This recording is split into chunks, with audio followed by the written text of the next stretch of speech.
छत्रपती शिवरायांच्या ऐतिहासिक जन्मभूमी किल्ले शिवनेरी शिवजन्मभूमी जुन्नर या ठिकाणाहून आपला मित्र ॲडव्होकेट जमीर कागदी पुन्हा एकदा नवीन टॉपिकसोबत आपल्या समोर येत आहे। आजचा टॉपिक आहे जितेंद्र प्रसाद त्यागी। पहिल्यांदा आपण हा फोटो बघून घ्यावा। यामध्ये वसीम रिझवी नावाची व्यक्ती ज्याने शिया वक्फ बोर्डचा अध्यक्ष असताना कोट्यावधी रुपयाचा भ्रष्टाचार केला, करोडो रुपयाची वक्फची जमीन ही विकली आणि इल्लीगल पद्धतीने शेकडो कोटी रुपये कमावले। अशी व्यक्ती ज्यावेळेला त्याच्यावर FIR झाली, त्याच्यावर गुन्हे दाखल करण्याची पाळी आली किंबहुना गुन्हे दाखल झाले, अशी व्यक्ती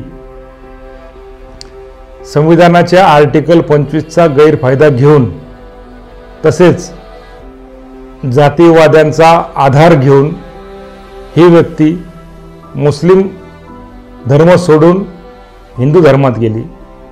आणि या वसीम अकरम रिझवी या व्यक्तीने जे पाप केले होते, जे शेकडो कोटी रुपये घेतले होते चोरून, वक्फची जमीन म्हणजे परमेश्वराची जमीन असते, ती विकता येत नाही, खरेदी विक्री करता येत नाही, लॉंग टर्म लीजला देता येत नाही, अशी प्रॉपर्टी विकल्याच्या नंतर कायद्याच्या तथा संविधानाच्या आर्टिकल 25चा आधार घेऊन हा हिंदू धर्मात प्रवेश करतो आणि तो जितेंद्र प्रसाद त्यागी बनतो। तदनंतर जी त्याच्यावर FIR होते त्या FIR मध्ये त्याने जे भ्रष्टाचार केलेले आहेत, आजपर्यंत त्या संदर्भात कोणती चार्जशीट दाखल केली जात नाही। याचा अर्थ काय? धर्म स्वातंत्र्य हा राज्यघटनेचा आर्टिकल 25चा मूलभूत अधिकार जरी असला तरी माणूस ज्यावेळेला धर्म बदलतो तर धर्म बदलताना त्या धर्माचा अभ्यास करतो, त्या धर्माचं वाचन करतो, त्या धर्माचा चांगुलपणा, त्या धर्माच्या चांगल्या गोष्टी ज्या आपल्या मनाला पटतात, ज्या आपल्याला बुद्धीला पटतात, त्या सगळ्या गोष्टींचा सारासार अभ्यास करून हृदयाच्या अंतःकरणातून माणूस हा धर्म स्वीकारतो। धर्म स्वीकारत असताना त्या धर्मातल्या असलेल्या सगळ्या गोष्टी या बारकाईने बघितल्याच्या नंतरच एखादी व्यक्ती एक दुसरा धर्म स्वीकारते किंवा त्या धर्माला सोडते। तो ज्या धर्मात गेलाय त्या धर्माच्या बद्दल मला काही बोलायचं नाही, त्याने त्याच्या राज्यघटनेच्या अधिकाराचा त्याने वापर केलाय, परंतु स्वीकार करत असताना ज्या पद्धतीनं एक चोर चोरी करून येतो आणि तो संन्याशी बनतो आणि संन्याशी बनून आपले पाप लपवण्याचा प्रयत्न करतो आणि धर्माचा गमछा घालून हा केवळ आपल्यावर होणाऱ्या कारवायांपासून बचाव करण्यासाठी तो हिंदू धर्मात प्रवेश करतो, मुस्लिम धर्माबद्दल चुकीचे अपशब्द वापरतो, मोहम्मद पैगंबर साहेबांबद्दल चुकीच्या पद्धतीनं बोलत असतो, त्यांच्यावर एक खोटं पुस्तक लिहितं, अर्धवट ज्ञानाच्या आधारावरती चुकीच्या आधारावरती तो पुस्तक लिहितो।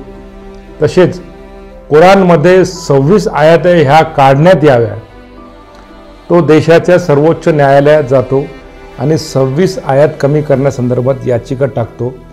ती याचिका फेटाळण्यात येते। ती याचिका फेटाळल्याच्या नंतर तो चुकीच्या पद्धतीनं वेगवेगळ्या ठिकाणी जाऊन स्टेटमेंट करत असतो आणि मुस्लिम समाजाची जी वक्फची पवित्र संपत्ती आहे ती शिया वक्फ बोर्डची संपत्ती हा कवडीमोल भावात विकतो, कोट्यावधी रुपये जमा करतो आणि हिंदू धर्मात जातो, इस्लाम धर्म सोडतो। आणि हे सर्व केल्याच्या नंतर परवा तो महाकुंभात गेला आणि महाकुंभात त्याने एक मुलाखत देताना असं सांगितले की जो कोणी मुस्लिम समाजाचा व्यक्ती हिंदू धर्मात येईल त्याला महिन्याला 3000 रुपये तो देईल, तसेच त्याला व्यवसायामध्ये वृद्धी किंवा त्याला मदत तो करेल असं त्यांनी सांगितलंय. वास्तविकरित्या इस्लाममध्ये पापाने कमवलेला पैसा, चोरीने कमवलेला पैसा, हे पैसे तुम्ही तुमच्या दैनंदिन जीवनामध्ये तुम्ही उपयोगात आणू शकत नाही. आणि हे चोरीचे पैसे, त्यांनी जे पैसे चोरलेले आहेत ते पैसे 3-3 हजार रुपये लोकांना म्हणजे मुस्लिमांना हिंदू धर्मात आणण्यासाठी तो देण्याचं सांगतो. आणि मीडिया त्याला अतिशय मोठ्या प्रमाणात या फालतू गोष्टीला हाईट देते. आपल्या महाराष्ट्रामध्ये आपण बघितलंय का लाडकी बहिणीची योजना ज्या वेळेला लागू झाली किंवा महाराष्ट्र शासनाने लागू केली, शेकडो हजारो बाया ह्या आपण बघितल्या की लाईनीमध्ये उभ्या होत्या. 1500 रुपये जाहीर झाल्याच्या नंतर जशी लाईन लागली, त्या लाईनीला बघून त्याच्याही मनात आलं की असे मुस्लिम समाजातले लोक त्या ठिकाणी त्याच्याकडे जातील, त्याला सांगतील का आम्हाला तो 3000 रुपये दे. परंतु एकही मुस्लिम समाजाचा व्यक्ती त्याच्याकडे गेला नाही, किंबहुना जाणारही नाही. आणि अशा त्यांनी ज्या केलेल्या फालतू आमिषाला मुस्लिम समाज कधीही बळी पडत नाही आणि पडणार नाही. कारण त्याच्यासाठी धर्म हा अतिशय प्रिय असतो. आणि धर्म ज्यावेळेला तो धर्माचं पालन करतो, चुकीच्या तत्वाशी तडजोड करणार नाही, तो एकेश्वरवादामध्ये विश्वास ठेवतो, तो नमाज पठण करतो, तो रोजा ठेवतो, तो जकात देतो, तो हज करतो, ही मूलतः इस्लामचे सिद्धांत आहेत. आणि जितेंद्र प्रसाद त्यागी ह्याचा अजून एक किस्सा असा आला आहे का त्यांनी काही दिवसा अगोदर जितेंद्र प्रसाद त्यागी हे सोडून, म्हणजे ती जात सोडून एका सेंगर जातीमध्ये त्यांनी प्रवेश केला आहे. म्हणजे तो आता त्यागी राहिला नाही, तो आता सेंगर झाला आहे. आणि हा वसीम रिझवी, जितेंद्र त्यागी, जितेंद्र सेंगर आता 3000 रुपये त्याने चोरलेले पैसे हा मुस्लिम समाजामध्ये वाटण्यासंदर्भात बोलतो आणि व्यवसायामध्ये मदत करण्यासाठी बोलत असतो. वास्तविकरित्या कुरानने सांगितलेलं आहे, परमेश्वराने सांगितलेलं आहे का रिस्क देणारा हा एकमेव परमेश्वर तो अल्लाह आहे. त्याच्यामुळं कोणताही मुस्लिम समाजाचा व्यक्ती हा फक्त अल्लाहवर विश्वास ठेवतो, परमेश्वरावर विश्वास ठेवतो, अशा आलतू फालतू कोणत्याही आमिषाला, फालतू गोष्टीला बळी पडत नाही आणि तो फालतू गोष्टीच्या मागे जातही नाही. त्यामुळं असे सेंगर कितीही आले, असे त्यागी कितीही आले, असे रिझवी कितीही आले, तरी मुस्लिम समाजाला काहीही फरक पडत नाही. अनेक संकटे जगामध्ये इस्लामवरती आली, अनेक संकटे येऊन गेली, अनेक संकट उद्याच्या भविष्यात येणार आहे. परमेश्वराने, पैगंबरांनी जे सांगितलेलं आहे का अनेक कसोट्यांमधून इस्लाम पुढे जाणार आहे, त्याच्यातून तावून सुलाखून तो निघणार आहे. त्याच्यामुळे ही फार किरकोळ बाब ही भारतीय मुस्लिमांसाठी झालेली आहे.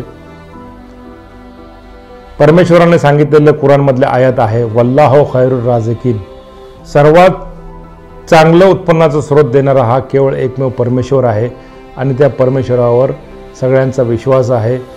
त्यामुळे कोणीही या अशा फालतू लोकांच्या नादी लागू नये किंवा इतर लोकांनी सुद्धा त्या संदर्भात जणू काही त्यांनी फार मोठा पराक्रम केला आहे.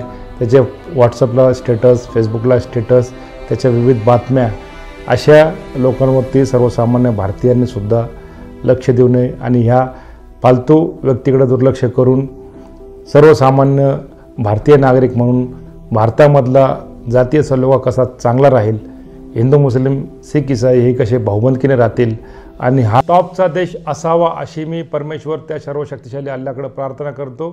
थांबतो. जय हिंद, जय महाराष्ट्र. वीडियो पसंद आई हो तो उसे ज़रूर लाइक करें, उसे शेयर करें और अपने कीमती राय कमेंट बॉक्स में ज़रूर डालें.